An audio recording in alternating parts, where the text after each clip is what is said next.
battery. And what the battery is powering is the lights, and the daggone furnace just kicked in. I actually turned it off because I didn't know how much, it makes so much daggone noise. But the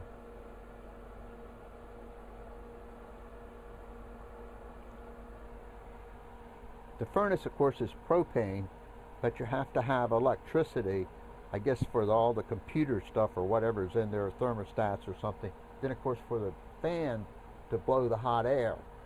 The other thing that I'll use the battery for is the water pump, because you have two ways of getting water in here. One way is you plug in, so to speak, and you use the pressure of the city water, to use that term, that shoots the water out of the spigots and everything. But since we aren't plugged in, then we use the water pump, and we use the water that's in the fresh water tank. There's a tank that holds about 25 gallons of water. So be using the 12-volt battery. That's the only thing we'll be using. And we'll be using, or I, the lights, the furnace, and the water pump, and I guess that's about it. So I guess in a sense, I'm boondocking, if you will, in the back of a restaurant, from the standpoint of I'm not plugged in and don't have any electricity or water, from the so-called city power or city water or whatever. So that's sort of that. So anyway, it'll be nice to see if somebody comes kicks me out of here. That'd be pretty embarrassing, be in my PJs or whatever and get thrown out of Cracker Barrel.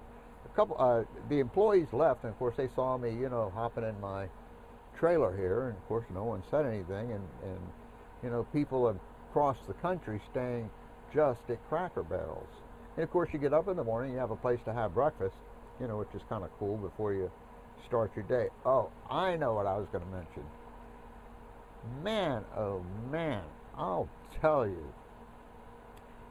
Good news and bad news. Here's the good news. The good news is I really like that truck. It's a Honda Ridgeline, and I bought it new. It's a 2010 model. It's got about 4,000 or 5,000 miles on it now. And it's comfortable. There seems to be a lot of wind noise, but that could be in my imagination. I don't know. And does it tow this thing nicely?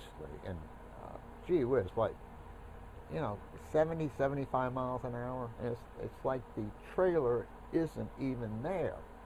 Now, that's the good news. The bad news, the gas mileage. You guys aren't going to believe this. I'm getting 9.3, 9.7, less than 10 miles to a gallon. And if gas is $3 and you get 10 miles, that's 30 cents a mile, unless my math is wrong.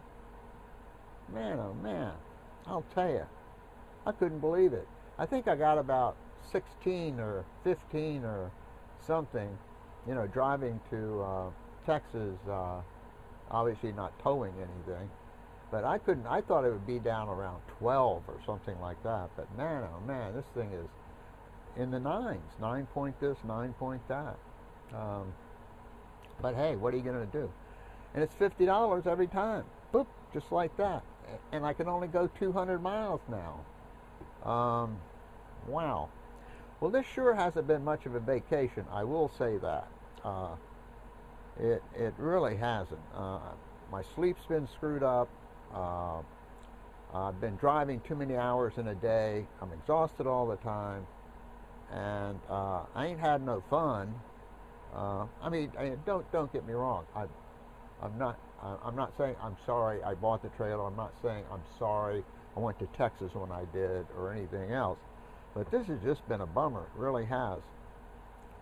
And I said I just had to get out of that place where I was staying because the weather, I think the forecast is even worse than it was. And I think one night it was 12 degrees.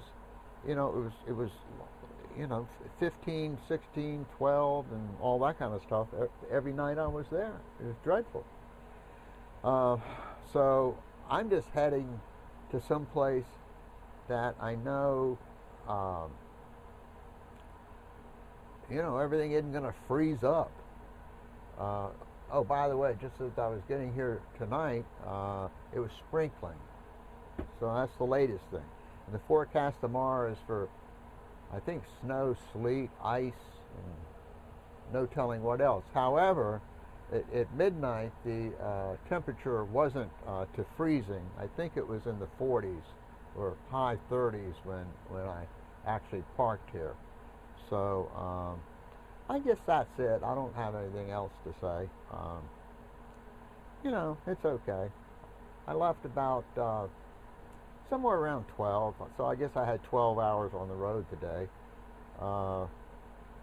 Renee had commented it's like the one lap of America. Man, oh man, I'll tell you.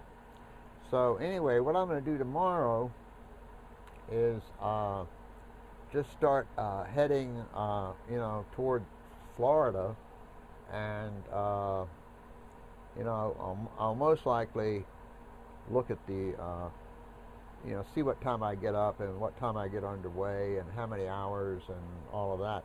I might just drive, you know, till midnight tomorrow night and stop at another Cracker Barrel if this works out tonight, okay.